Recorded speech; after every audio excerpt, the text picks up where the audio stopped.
Hello everyone and welcome back to TowerGate. It is TowerGate day number 721. 721, March the 14th, 2019. Thank you so much for tuning in. Thursday.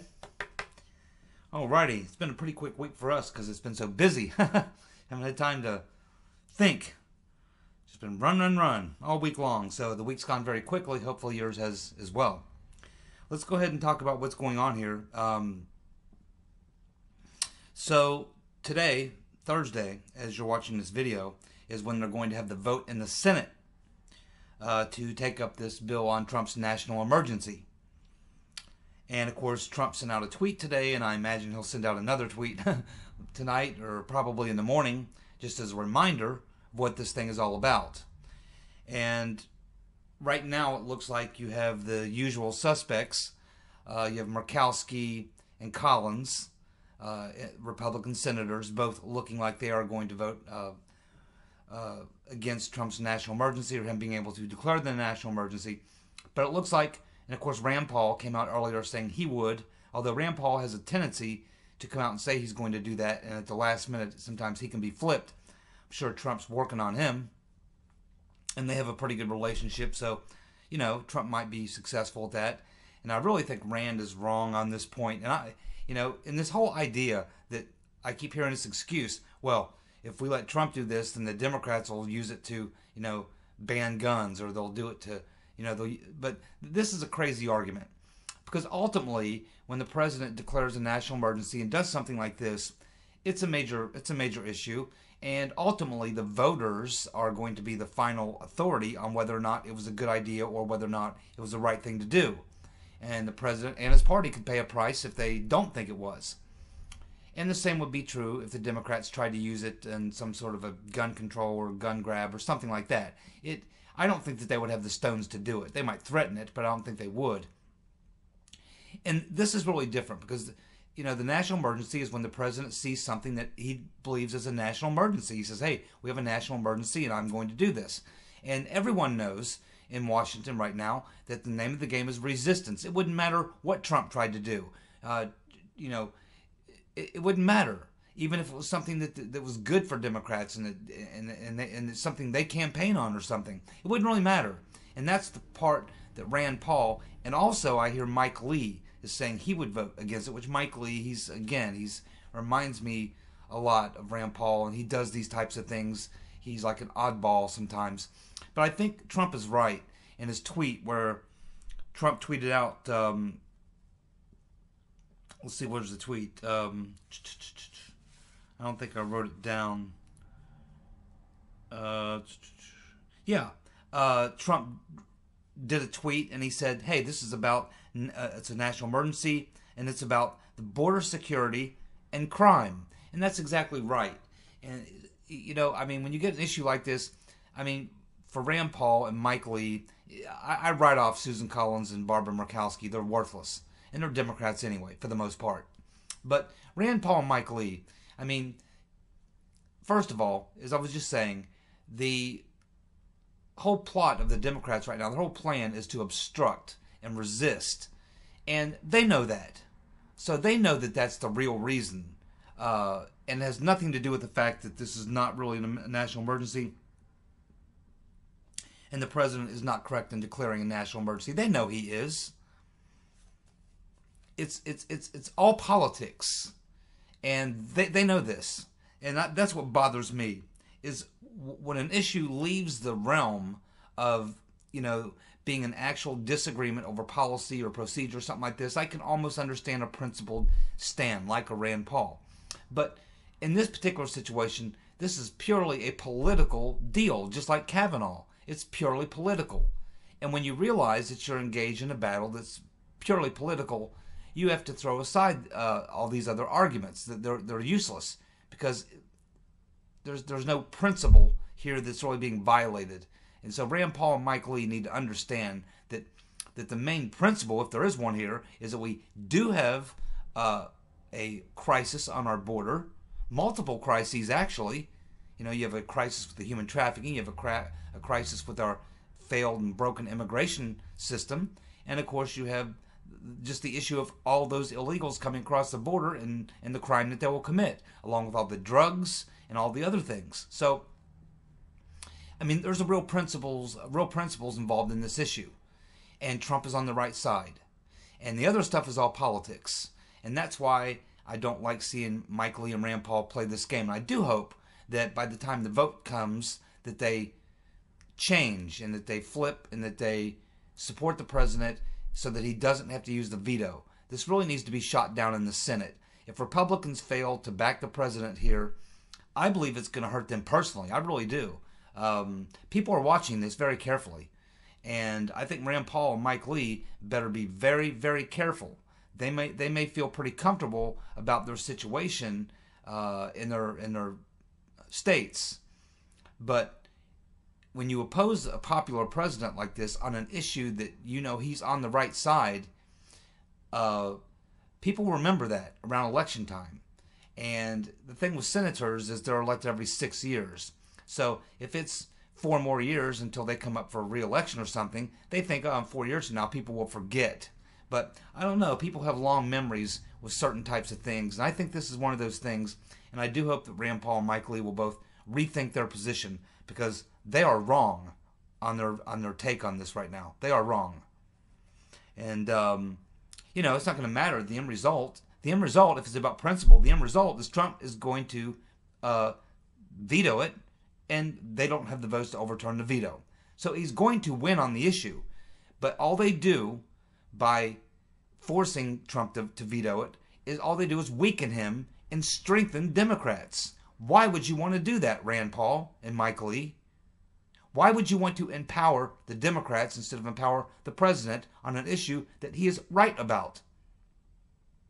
And do you think that the Democrats will not use every tactic in the book to do what they do anyway? Of course they will. And do they sometimes back off from things that they would like to do because they know there's a political price to pay and it could cost them? Of course they do. And that's exactly what we're looking at here. So the arguments being made by Rand Paul and Mike Lee don't hold water. They need to change their vote. They need to get behind the president.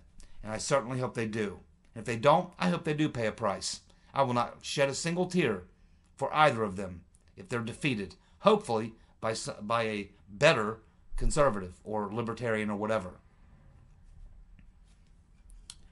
Okay, well, many of you have heard this by now. The anti-Trump Obama appointee judge, Amy Berman, who sentenced Paul Manafort in his hearing yesterday, she gave him 3.5 years, in addition to the close to 4 years he's already got. So it's like 7 years, like 7.5. But some of the years, he's served 9 months already, so deduct that. So it's about almost 7 years. Maybe he gets out early. Maybe Trump can pardon him. But now, what has happened is on the very same day, right after this anti-Trump judge, Amy Berman, sentenced Manafort, right after that, I believe it's New York, prosecutor in New York, hit Manafort with, I think, like 14, 15 new counts, new charges. And the purpose being because in the state, Trump cannot overturn or pardon Manafort from a federal crime or sentencing. A state, only a federal. So this is to make sure that Manafort really gets the book thrown at him. And of course, you have this prosecutor, so as soon as Manafort gets a sentence handed down, the next thing that happens, you hear about this New York prosecutor bringing all these indictments against Manafort, like 13 or 14 more, like he hasn't been through enough. Like this guy found something that Mueller didn't find, or that this other judge didn't find. So it's just overkill at this point. And it's very personal, and it's all about Trump. The fact of the matter is, had Manafort not worked for Trump and helped him get elected, none of this would ever have come up. That's the truth. And that's what's sad about all this. Kind of feel bad for Manafort. He may have committed these crimes. I'm sure he did to some degree commit these crimes. But a lot of the things that he did lobbyists all over Washington on both sides do the same thing every day and have been for a long time. It's just the mistake he made was that he worked for Donald Trump. And it sends a very bad precedent because it could scare people. You know, good people who may want to work in the Trump administration may say, no, no, no, I'd love to work in your administration, but everyone who does gets the treatment. And that's what worries me. That's what bothers me about all this. So we'll see what happens here. But yeah, it looks like more trouble for Manfort. I'm sure he was hoping this was the end of it and it was finally over. But it's not. It's going to go on and on and on. And it's sad. It's a shame. And, of course, we have Michael Flynn. His lawyers have now requested another 3-month extension. So they had a 3-month extension back around Christmas. Now they're asking for another extension. And they're saying that, quote, there may be additional cooperation for the defendant to provide pursuant to the plea agreement in this matter. And most people suspect that what that means is that Flynn may be willing to further cooperate. He pled guilty to something he shouldn't have pled guilty to, but he's willing to further cooperate, and apparently the cooperation that he may be offering is to give up the other 2 guys that were working with him in the lobbying efforts for Turkey, which is what this is really all about for Michael Flynn. So there's something going on. It has to do with Flynn being able to cooperate more, and it's probably having to do with these other 2 individuals who he was coordinating with in his lobbying efforts for Turkey. And that's what it's about. Nothing to do with collusion, Trump or Russia, or anything like that. Totally different issue. But, you know, you'd think Michael Flynn at this point would just want to get it over with. Don't know why he feels he needs to cooperate anymore. I mean, I think he's probably looking at nothing more than probation anyway. I don't think they're going to give him any real jail time. And if I were Michael Flynn, I wouldn't even be doing that. If I were Michael Flynn, I would be fighting this. He was framed. He was set up. Very, very disappointed in how that has gone. And I don't think Flynn's got very good lawyers. That's just my take on it. Well, Trump sent out another tweet today, and he says, the just revealed FBI agent Lisa Page transcripts make the Obama Justice Department look exactly like it was, a broken and corrupt machine. Hopefully, justice will finally be served. More to come! Exclamation point. Yeah, so this is classic Trump. You always like to read something into this, and with Trump, I found out that you can't really do that. That's kind of the way he is. That's his language.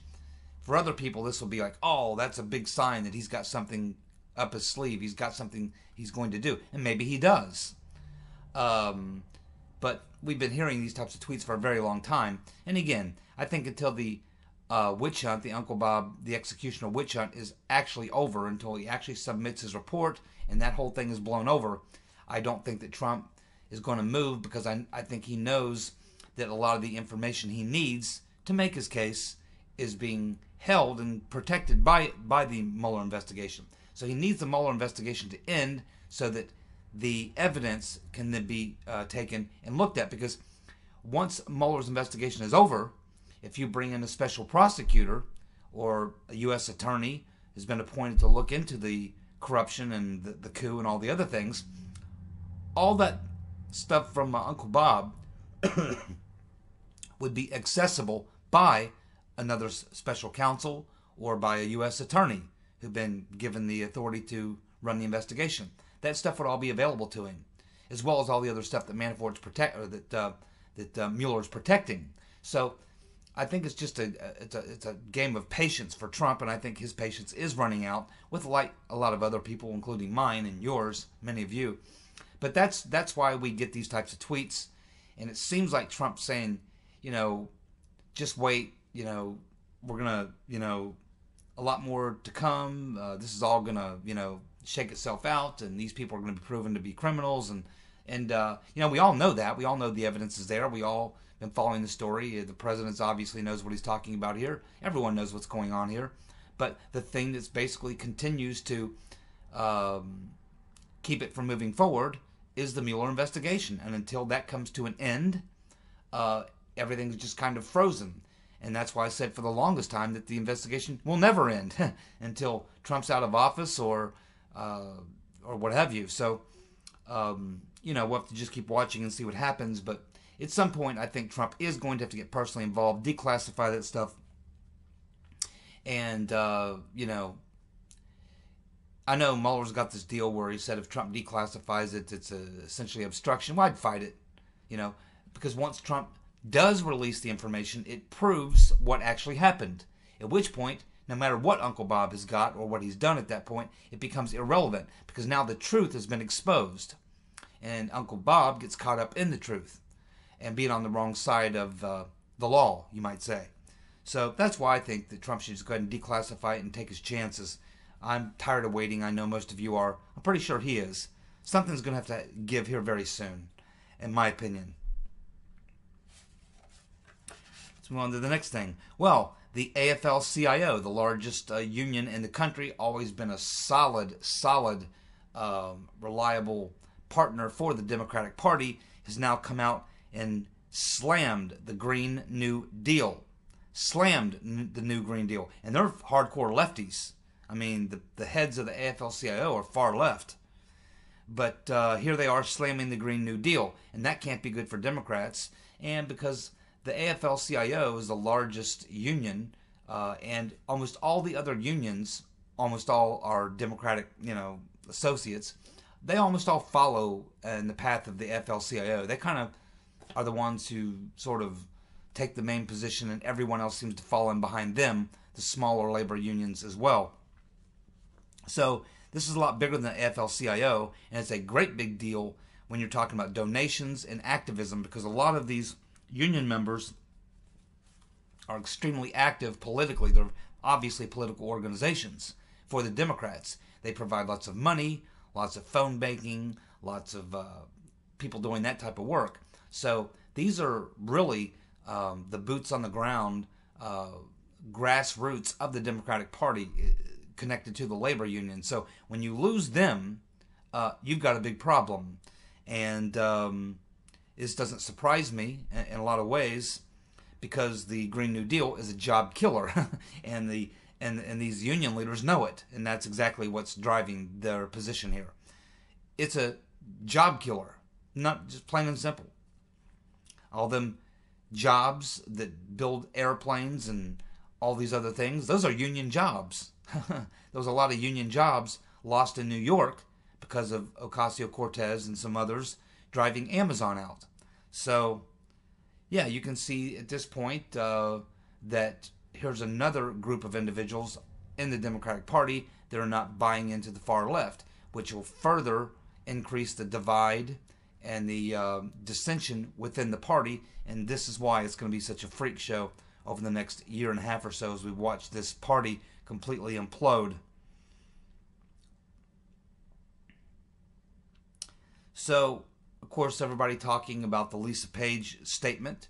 The one that everybody's focusing on, obviously, is the statement about her saying that they did want to charge Hillary under the mishandling classified information. And the DOJ said, no, you're not going to do that.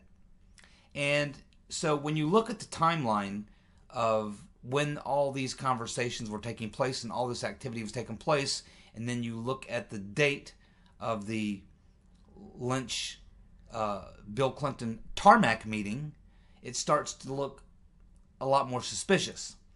And there's no doubt in my mind, and I'm sure for many of you the same, because everybody wondered, what did they talk about on that tarmac meeting? What was so important that they had to have that secret meeting on the tarmac and get caught? Remember, that was supposed to be a secret meeting. They got caught. And a lot of speculation over what they talked about. We know it wasn't golf, Brexit, and grandchildren, right? Okay, we know that.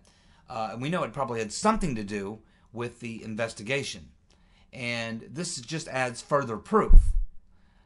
Because, clearly Loretta Lynch had to be under pressure. And Clinton must have known that. Bill Clinton, Hillary Clinton must have known that.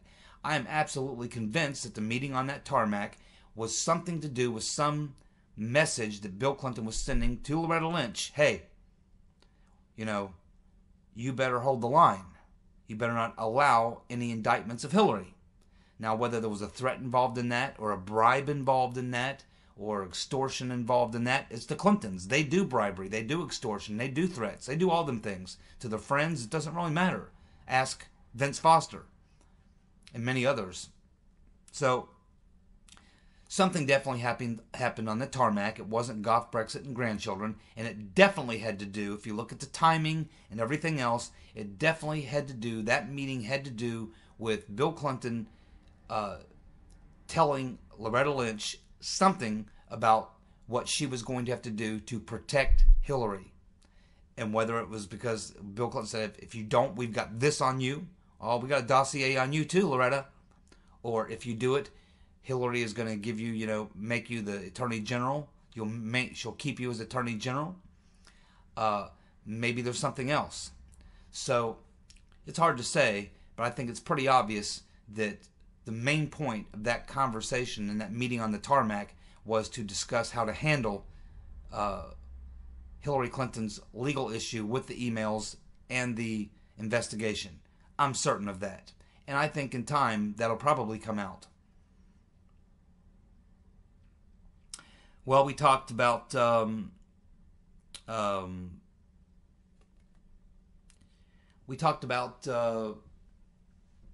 these depositions about 2 or 3 weeks ago, at least more than that, probably about a month ago.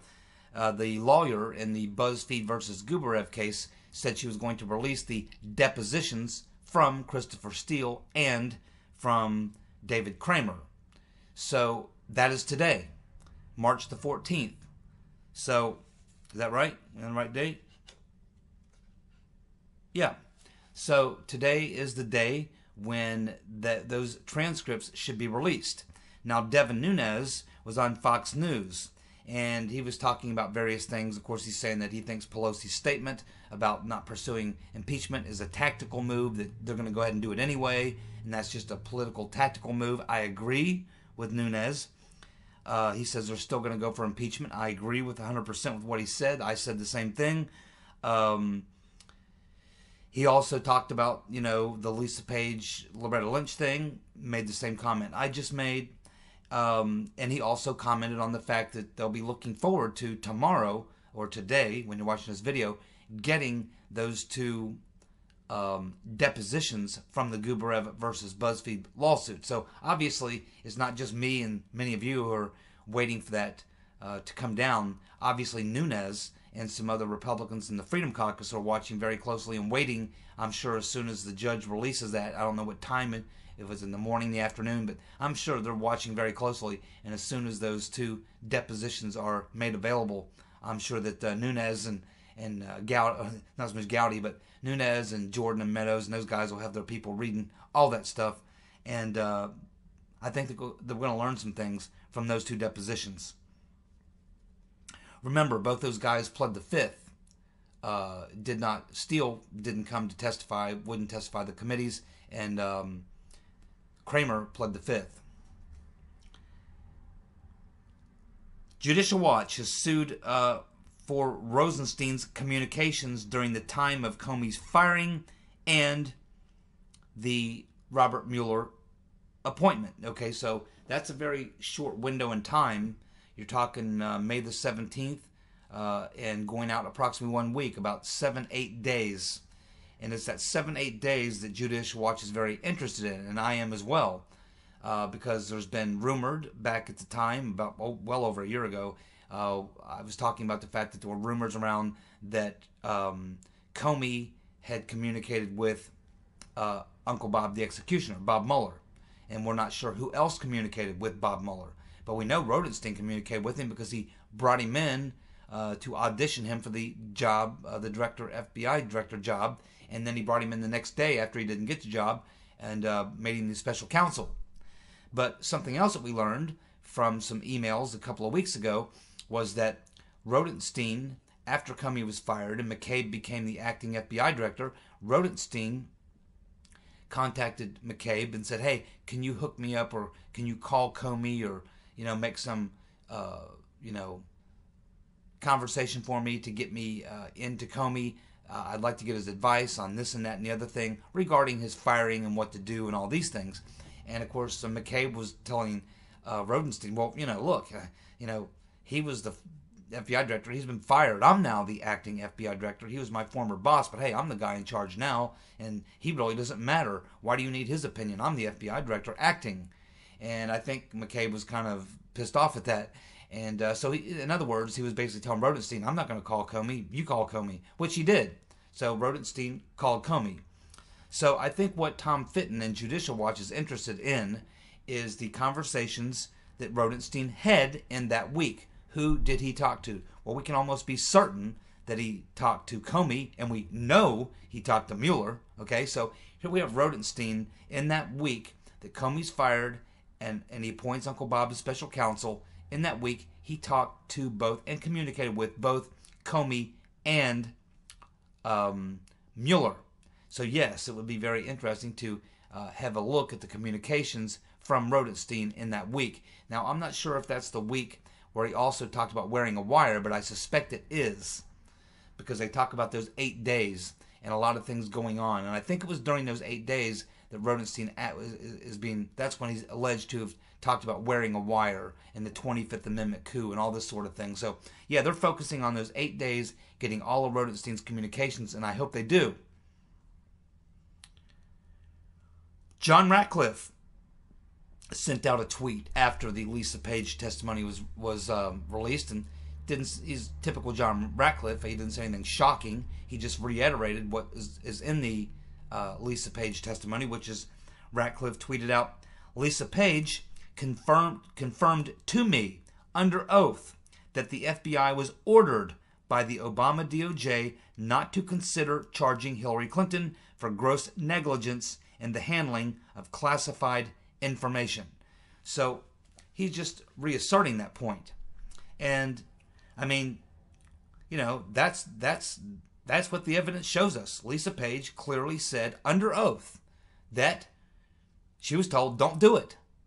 And you have to be talking about Loretta Lynch or Sally Yates or both. And of course, we know Loretta Lynch under oath said that she would accept the FBI's recommendations.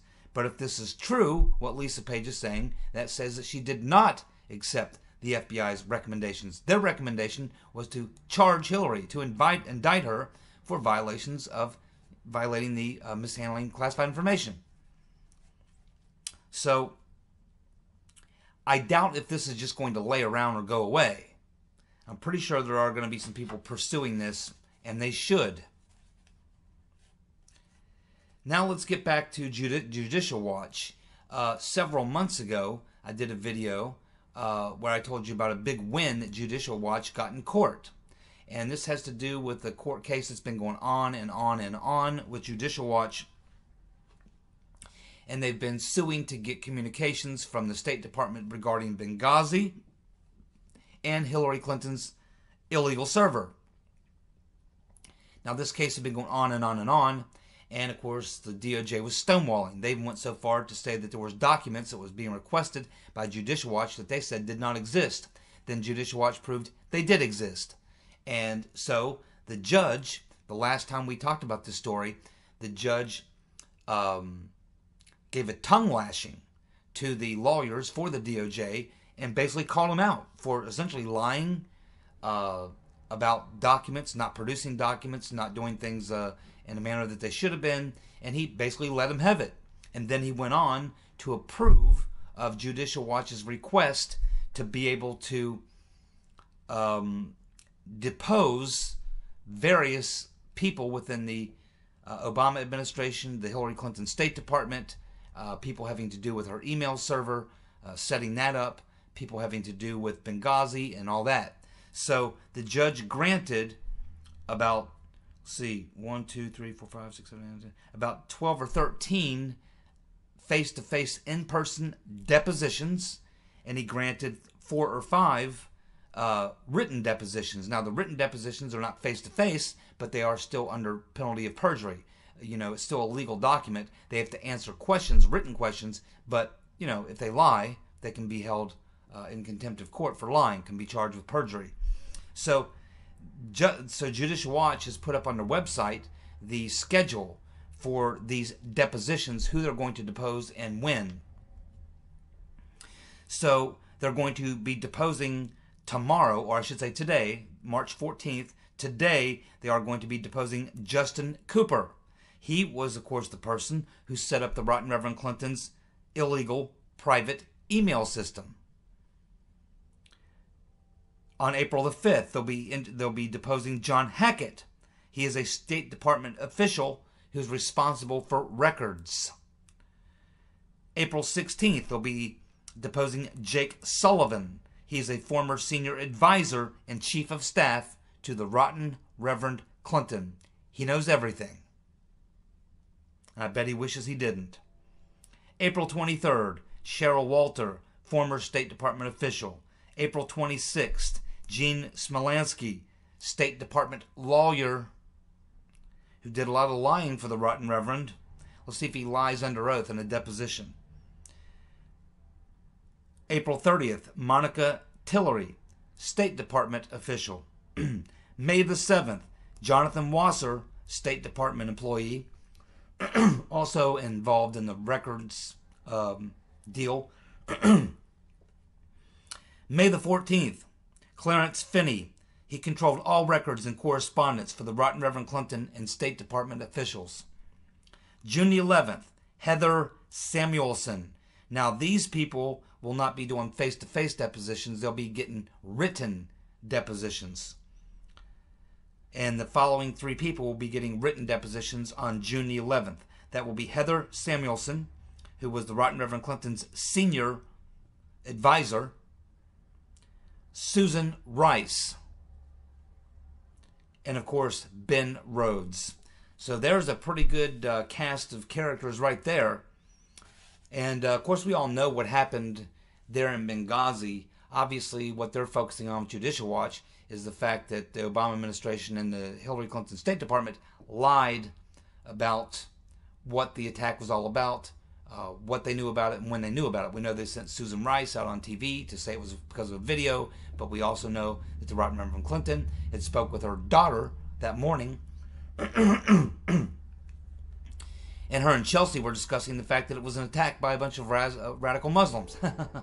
So the Rotten Reverend Clinton is caught dead lying here, and so is Susan Rice, and everyone knows it. There's no secret about that. Everybody knows about that. So Judicial Watch just want to get to the bottom of it and expose that lie for what it was. Whether or not there'll be repercussions, I don't know. Benghazi was a while back.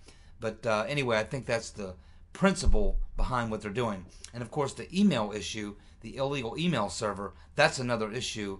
And some of these people, Heather Samuelson, Ben Rhodes, and Susan Rice would be involved in that as well. And of course, Obama, because he was receiving emails from the Rotten Reverend Clinton from her private server. So that's what's going on there. So this should be very interesting to watch this play out and getting these depositions. Be a lot of good information. But ultimately, the big thing about Benghazi and the big cover-up about Benghazi is obviously the fact that it was a gun-running operation. They were moving weapons out of Syria through Turkey into Syria to arm and support the forces opposed to Assad, who happened to be Al-Qaeda and ISIS and other, Islamic radical groups opposed to Assad. And that's not going to come out because they were both Republicans and Democrats involved in that. I'm sure the Republicans on the Senate Intelligence Committee were aware of that operation. It was a secret gun-running operation, a State Department operation, because the CIA, when they first came to the CIA and said, hey, we'd like to do this, the CIA said, we want nothing to do with that. That sounds like it's got a lot of problems. And so Hillary Clinton basically said, okay, well, we'll do it on our own. And it was a State Department operation that went badly. It went very bad and went wrong. And, of course, we know what happened. But we'll never get the truth about that because there's both Republicans and Democrats involved in knowing what happened and knowing that there was a illegal gun-running operation going on there. But we'll learn some other things, and hopefully it will add to the evidence that we need to put the Rotten Reverend Clinton where she belongs, in jail, with a lot of her friends. Thanks so much for tuning in. I'll be back tomorrow with more TowerGate. See ya. Bye.